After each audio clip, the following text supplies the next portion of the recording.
So I'm going to demonstrate tiling today. And tiling is a really good way to make a copy. It's also a really good way to settle your mind and really perceive the painting that you're studying. And today what I'm doing is I'm copying this lovely painting by Henry Taylor. And it's called My Niece Ayana. And I believe it's from 2018. And I don't know the size, but I'll look into that. But I bet it's a pretty big painting, just knowing Henry Taylor. So I've already done a thumbnail and worked out the colors that I was going to use. And I actually did another one, and I just love painting this. It was just a delight to paint. And I think it's because of the different planes that he develops in his painting, and I love them. So we're going to do that in this demo today with tiling. And when you work with tiling, the idea is that you want to only look at one part of the image at a time. So in this case, what I do is I fold my image into quadrants, and I let myself really perceive what's happening in, I call this the first quadrant, which is the lower right-hand side for me usually. Generally, people will start in places that's the closest to you. And I guess in that case, this is probably the closest corner. I would consider this corner to be a little bit further away. And then I usually move in a counterclockwise direction. But the idea is to really understand what's going on in this quadrant without being distracted by something in this quadrant. And that's why I love tiling. It really helps me perceive things in a much stronger way. So I'm going to get my palette, and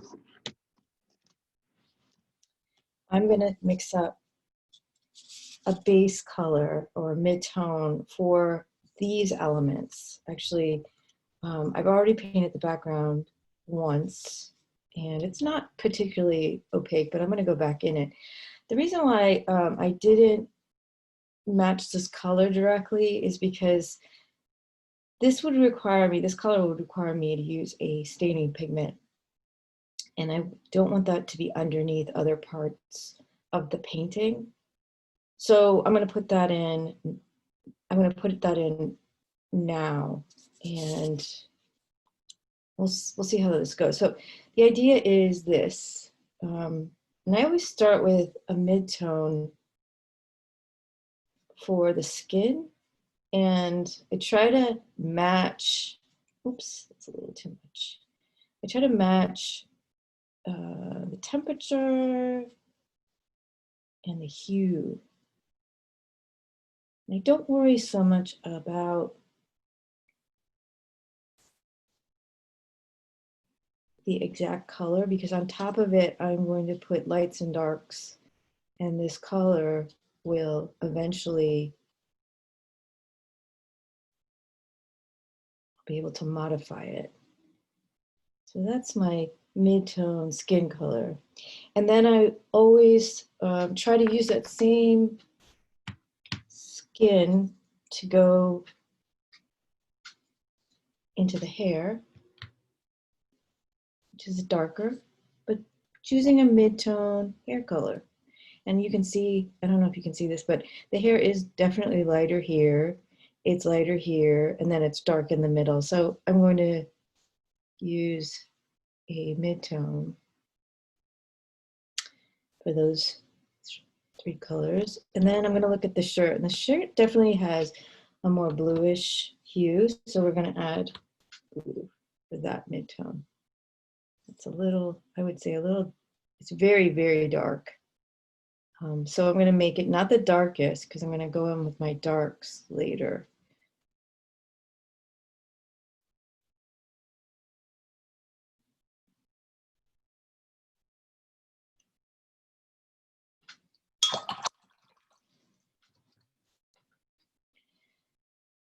Okay, so then at this point, I think I'm going to add the background because I'm going to go over the foreground again. So I'm going to use some of that.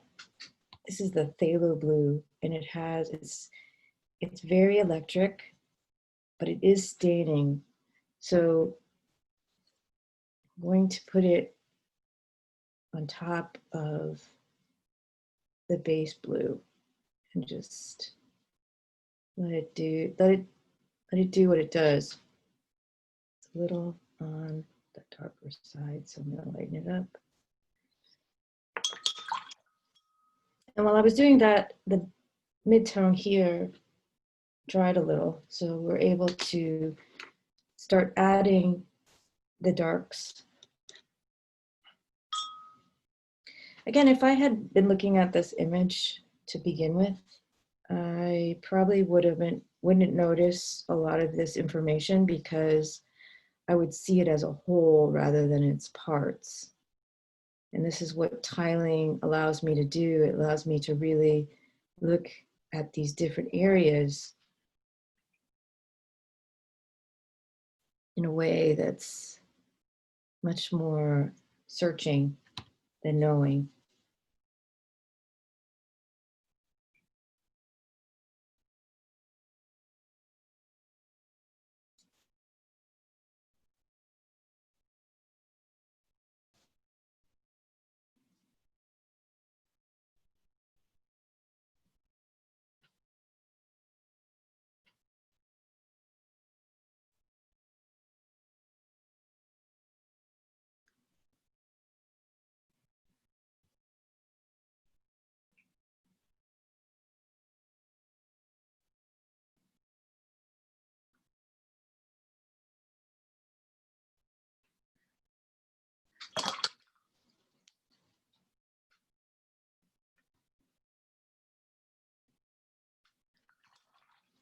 Getting my blue mixed up into colors, which I don't want to do. I don't want to pollute the blue just yet.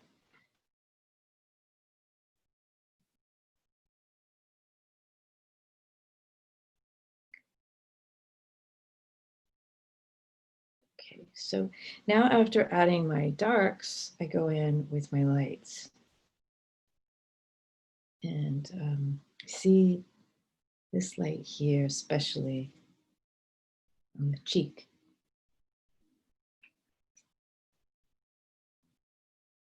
And actually that's a cooler color rather than a warm color. I'm going to keep that in mind.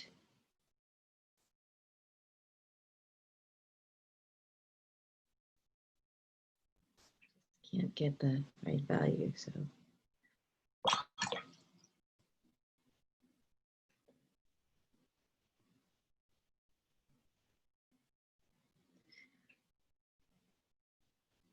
It's a little darker.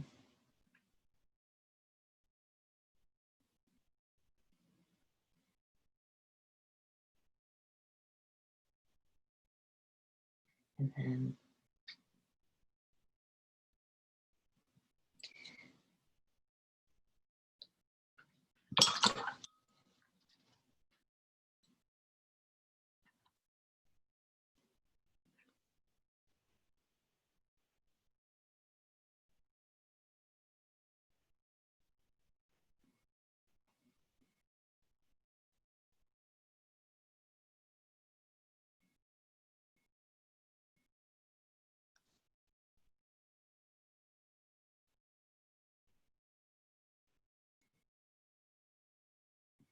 so now I'm even making darker parts of the shirt.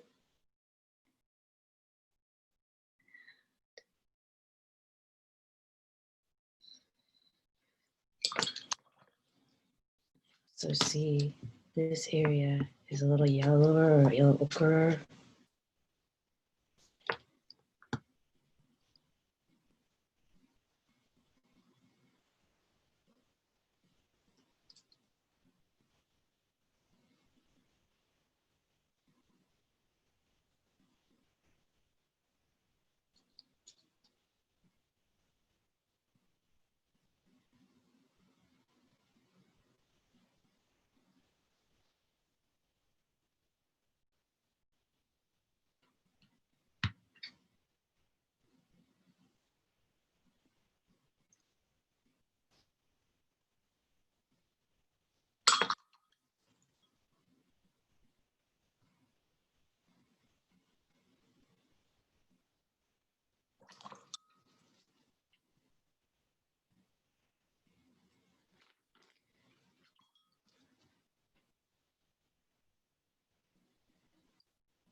And right now I'm just overlapping just a little bit the background, so the hair really feels like it's on top of the background rather than behind.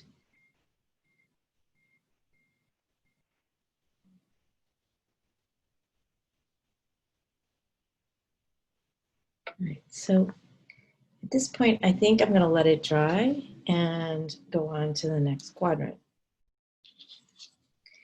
So with the next quadrant, I want to fold my picture, my reference down into a smaller shape and really just study that shape without even looking at the painting that I just did. I want to really focus my entire attention on this new shape.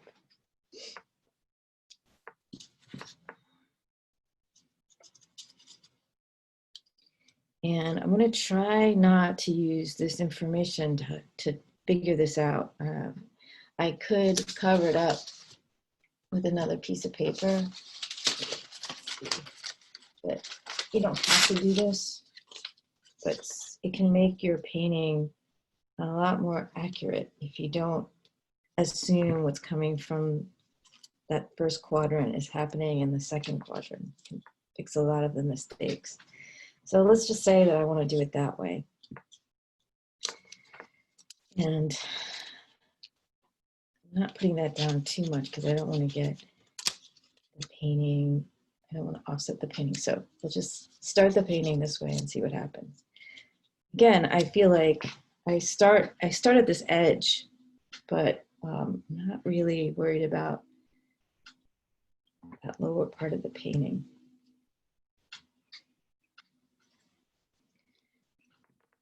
So one of the things that I think about, oops, I think this is too dark.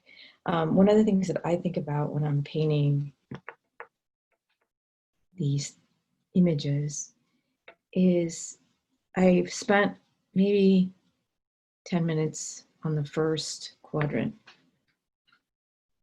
And after that period of time, I know the image, or at least that part of the image, pretty well. 10 minutes worth, more than this. So I want to keep that idea of looking, but I want to look in a new area, and I'm going to be a little fresher for this area if I don't use the information. I'm going to keep drawing the shapes without relying on my experience below. I think it keeps me in the beginner's mind, which is the way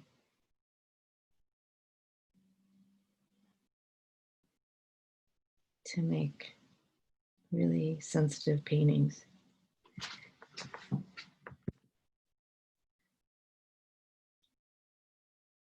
So I put in my midtones, and now I'm going to put in the true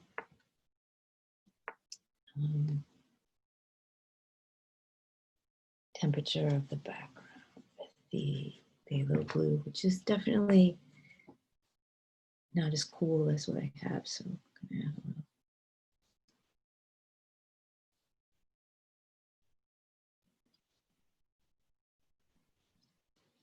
Warming it up, I call it. All right, so as I do the next step, so I go from midtones to the darks to the lights. And actually I want to put that little ear in before I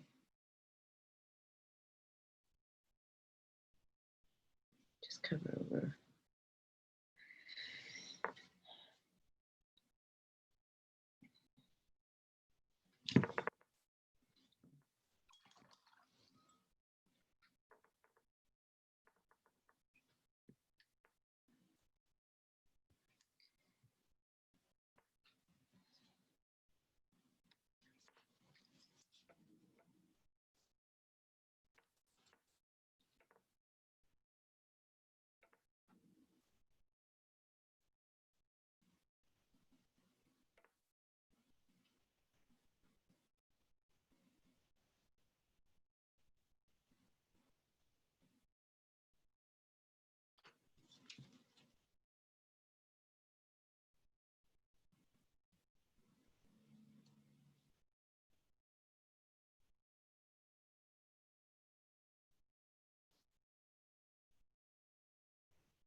background right there, but I'm gonna leave it.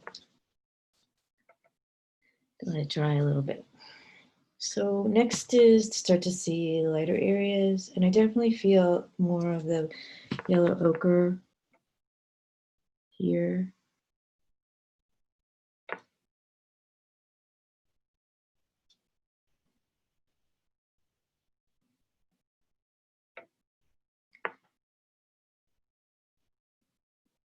There's some green in the shadow up here, which I can't wait to get to.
So I went to the lights. I'm going to go back to the darks.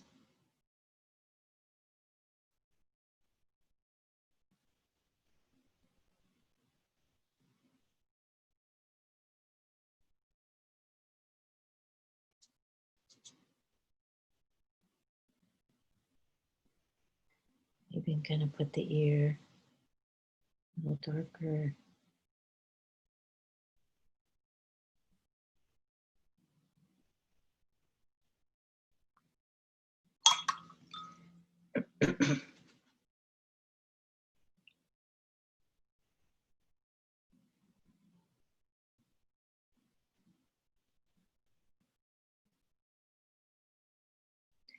And I'm getting close to putting the blue eyeshadow in, which I'm really excited about.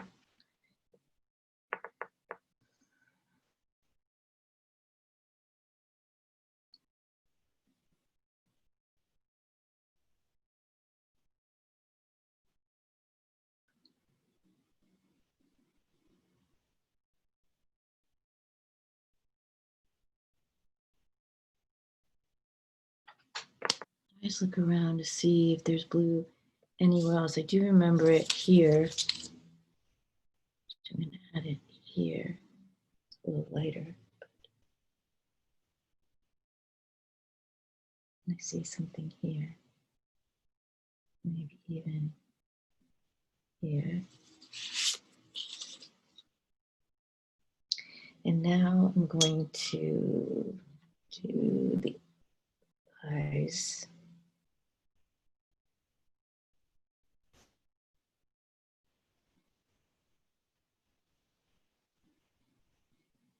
The eye.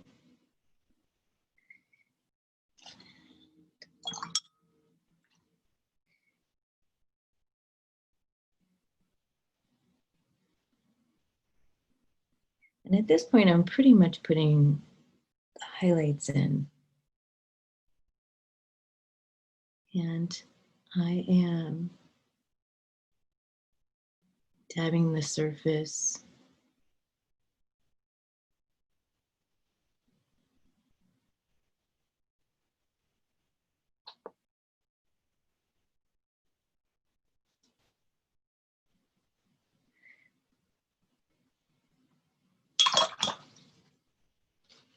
You can see the eye isn't in the dark eye is a little bit offset, so I'm going to move it over. And I do this a lot.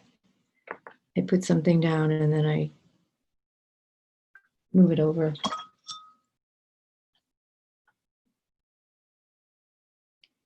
And it's just very small changes that make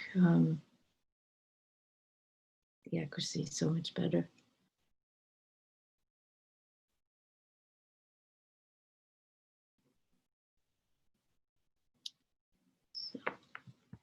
So that I'm going to leave there, and I do see some problems with the background, so I'm going to fix the background a little bit. I was promising to do that before, and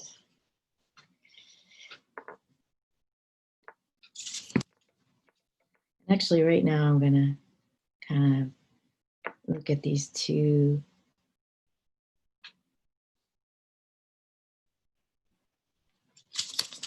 quadrants together and then work the two together.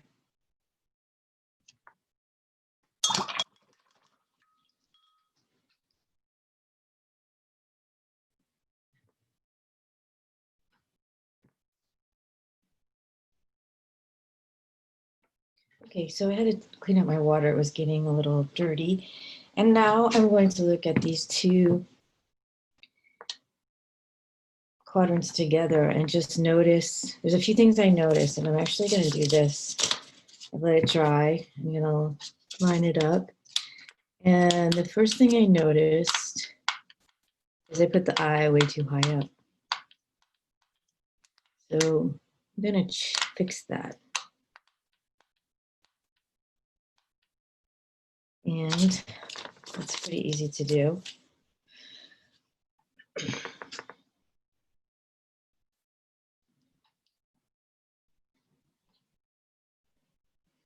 Probably noticed it more than I did.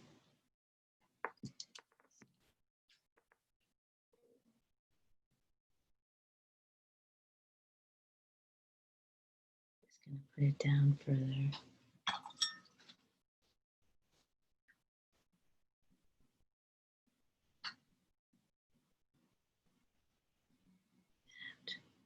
I find this brush just isn't doing what I want it to do.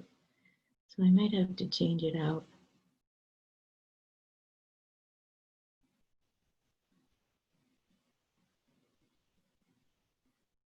So.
And I wanted to add this little green part. So I don't want to forget that.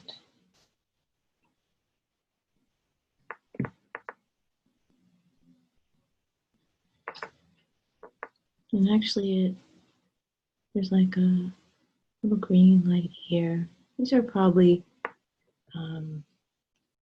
reflected light from the room.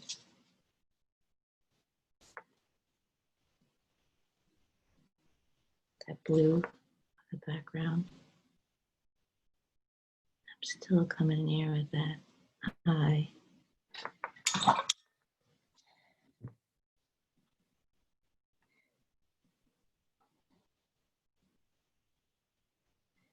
I don't know if you can see this, but I'm making really small dots and I'm trying to keep my brush almost like, keep mixing it so I kind of twist it so that I have a tip.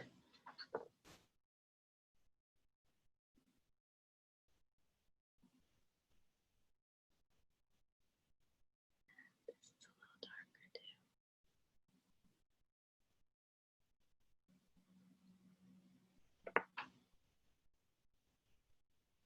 I think at this point, I know there's some problems here, but it's at least better than it was before.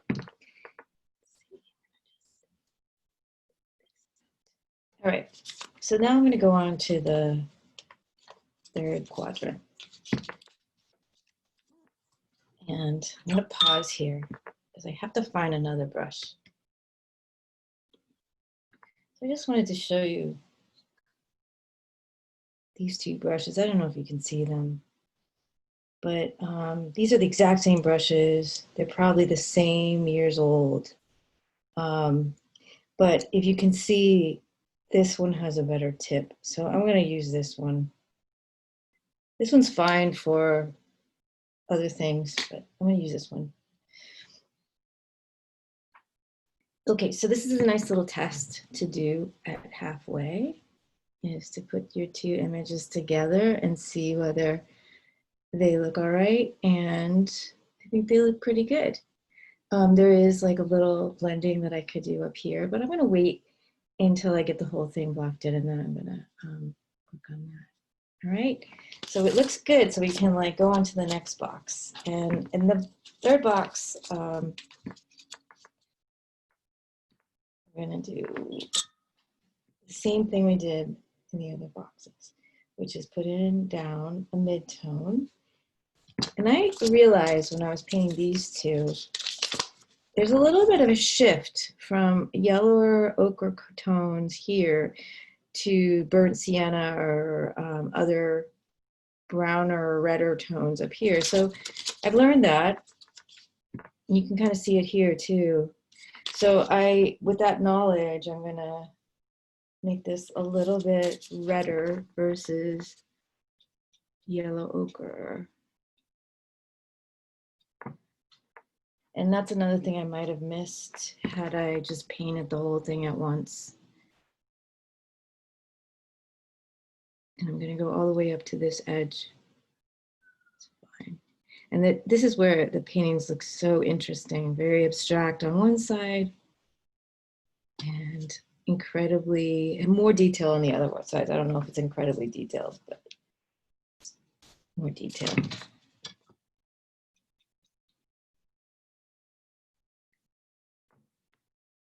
Also, over the time that I've been painting, I'm a little more warmed up.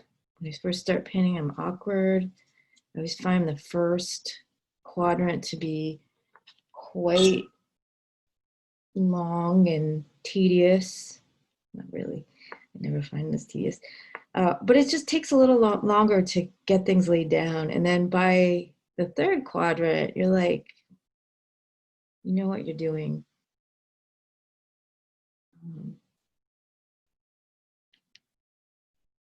Of course, you might be a little too.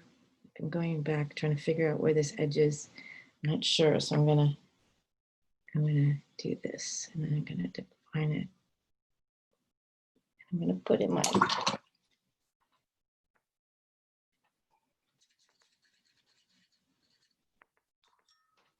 this brush is so much better. I know it's just a tiny difference, but it's just behaving so much better than my other brush.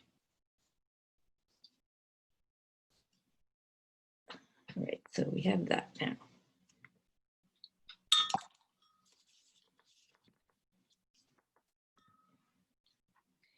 Also, at this point in the face, I have a nose, I have an eye. There's a lot of things that I want to paint really well. So allowing yourself a warm-up period in the lower quadrant, which isn't as critical, I think, in some ways, is a kind of nice way of going. You never know what you're going to find in these paintings, though. So the idea is to keep a beginner's mind as you go.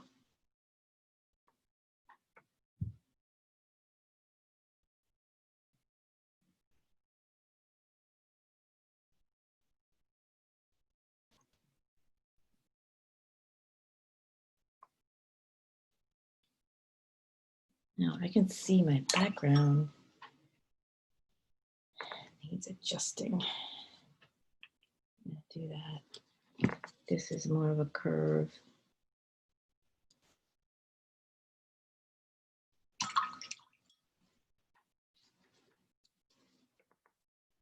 have to get really close to see this.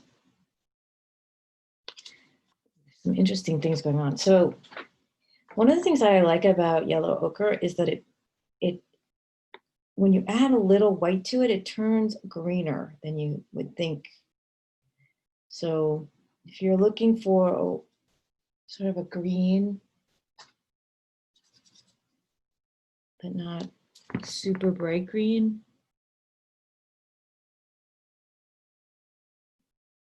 it's something you should think about. Yeah, I see it down here more.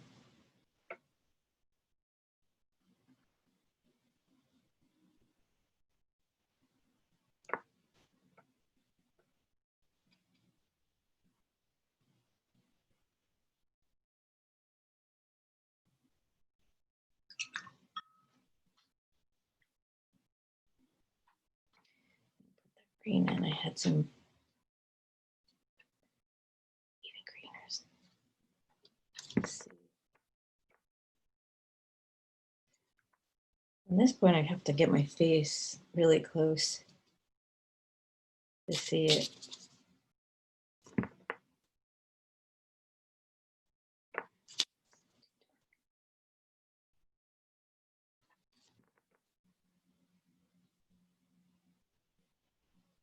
And I guess that green is probably reflected light again from the space. Okay, now I'm going to start facing that eye where it should be.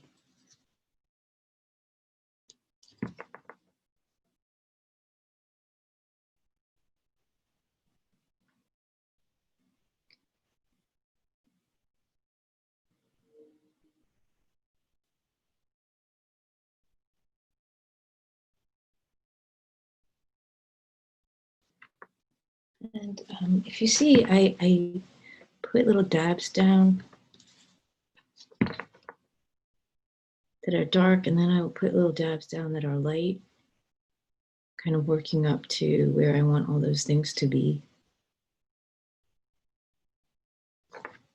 Like I'm not painting the eye fully, I'm painting the light parts of the eye and the dark parts of the eye.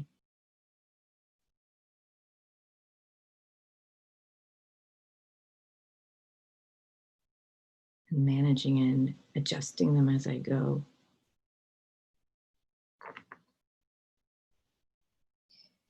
Ideally, you want to have the same expression on the face of the person you're copying. You don't want to change their expression, though that is a very hard illusion to do. So in a perfect world, now I see in this eye, there's blue on the edge here. There's a little bit of blue here too. And I'm going to actually look at these two together to see if I'm close, which I'm not, but I can fix it. And I'm going to put that blue in this eyeshadow.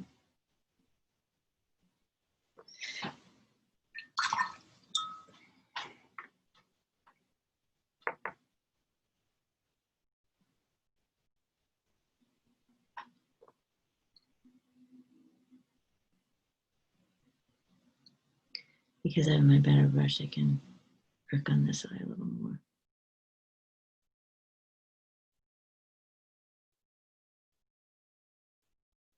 It's a little high.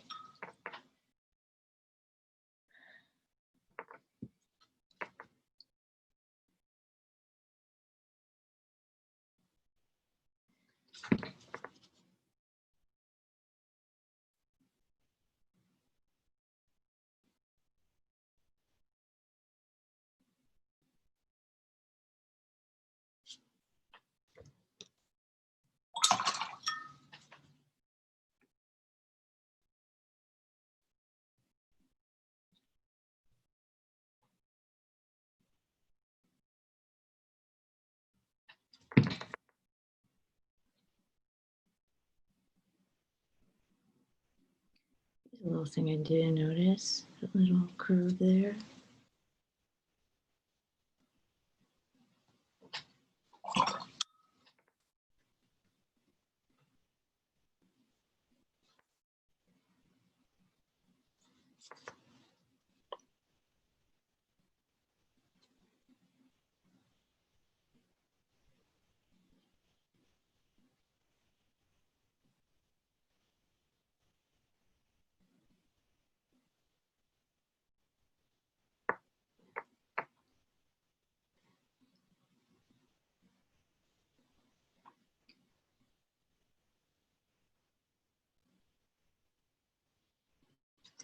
So that's the third quadrant. I'm going to leave it there, and I'm going to check this part, just do this test, which is leading me to the fourth quadrant, and it looks pretty good.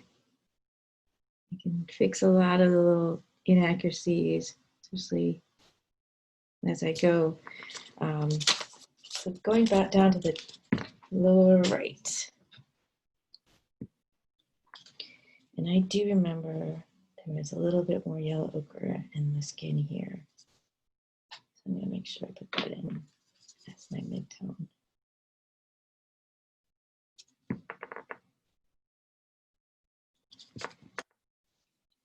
It's a little too red, brown.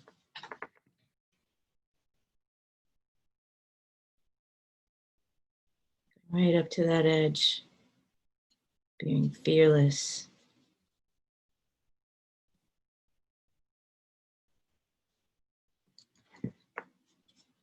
And in this point in the painting,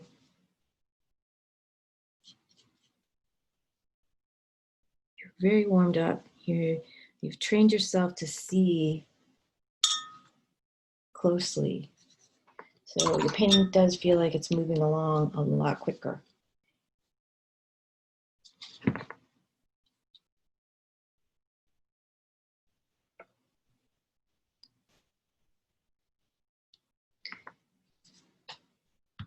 I always feel a little bolder in these last ones because I can see the painting coming together, and I can see the copy is working, and it gives me confidence. And it's kind of good feedback for yourself.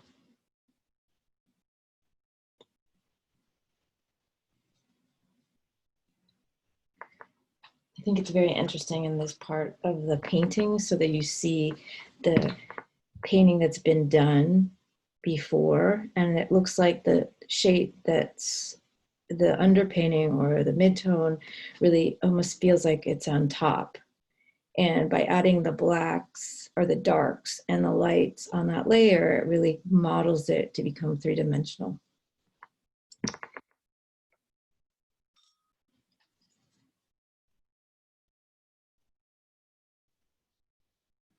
One of my favorite parts of this painting when I was painting as a miniature, I love this little shoulder. So here I get to do the shoulder.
Going back to lights.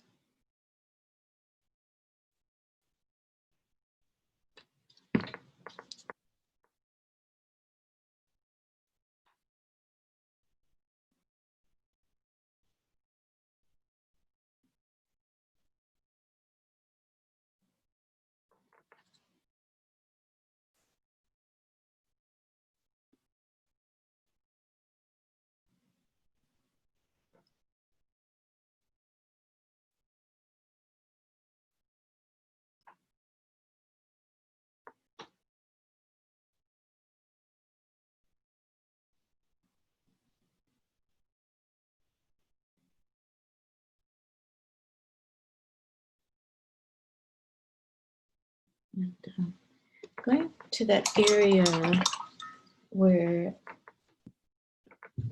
there's a crease in the neck and there's that little blue line, which I think, after thinking about it for a while and looking at it, it might be a little piece of jewelry. So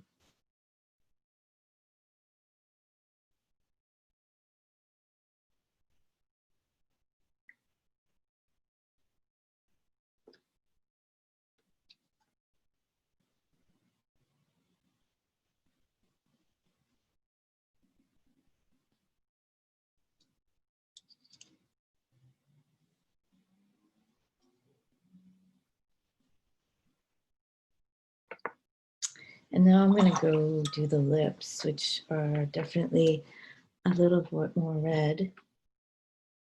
I'm going to use this.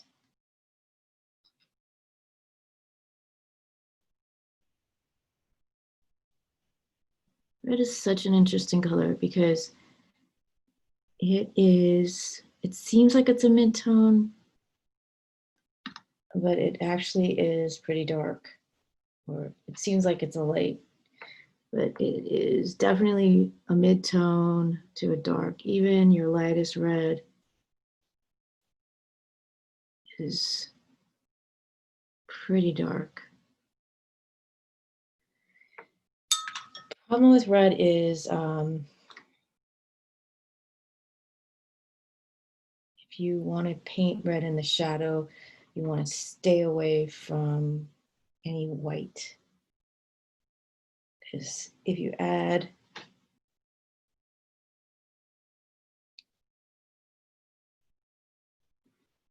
white to a shadow, it tends to get too pink.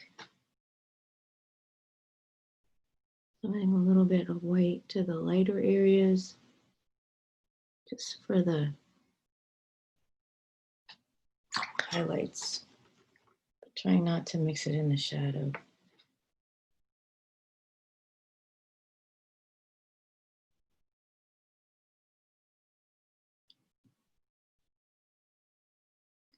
Going through and putting my little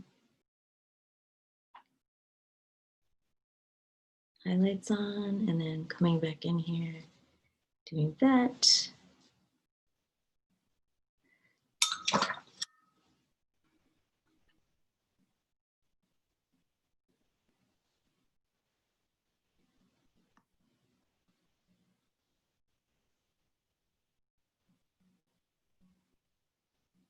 I'm going to leave this quadrant with the coolest background. I'm going to put that, just leave it there.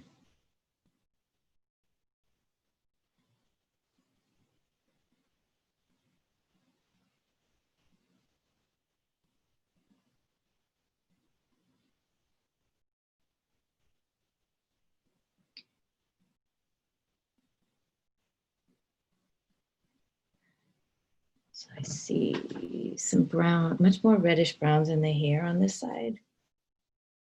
So add that.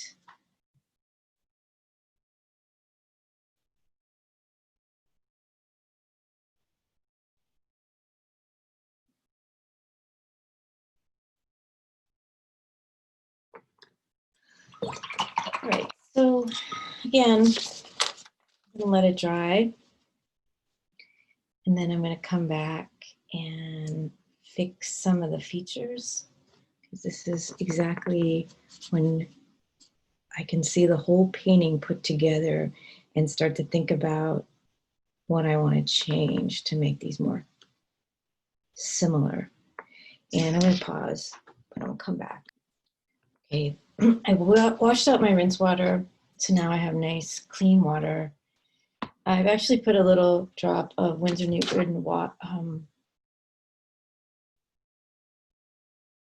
on my palette, just so that my the opacity is really strong right now, because I want to move these two images closer together in terms of the expressions. And what I noticed right off the bat is the eyes are too big on this one. And so I'm gonna go in there and take care of that. And there are other things that I noticed that I want to change. So I call this yoking together the image, making the image really go together. This is the blocking in. We've just finished blocking in. And that next part, this next part is really to get the images closer together in terms of all the different elements. So I can do this process for another hour, and I could work through the same process using folding, or I can turn it upside down. Sometimes I do that because it makes it just easier to see everything. And I'm just going to work on it for a little while, and then I'll show you what I end up with eventually. The reason why I probably won't photograph all the end is because my head's going to start wanting to block the image. I'm going to get that close.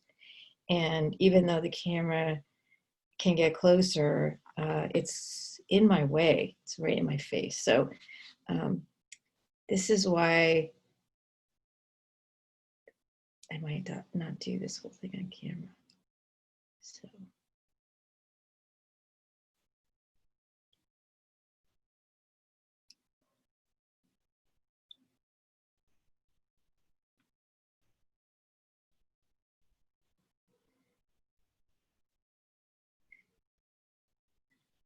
I'm mixing up some darks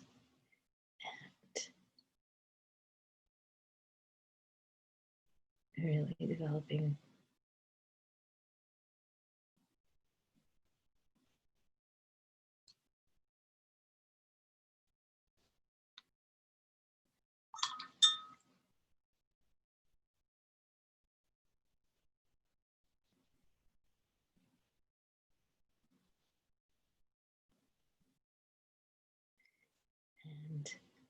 and as my habit, I go from darks to lights,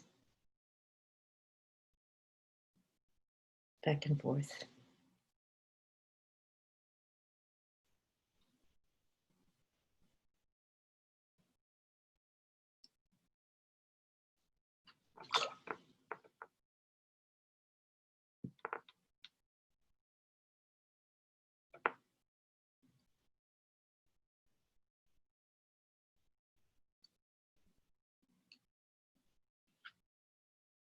And it's almost as if I'm putting in these tiny little dashes or dots at this point. That's why I have to get really close.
I'm gonna stop this video now, and then I'm gonna go just continue with my face a little closer to the image, but trying to get the similarities in the eyes, the lips, and other parts that I can get more detail in.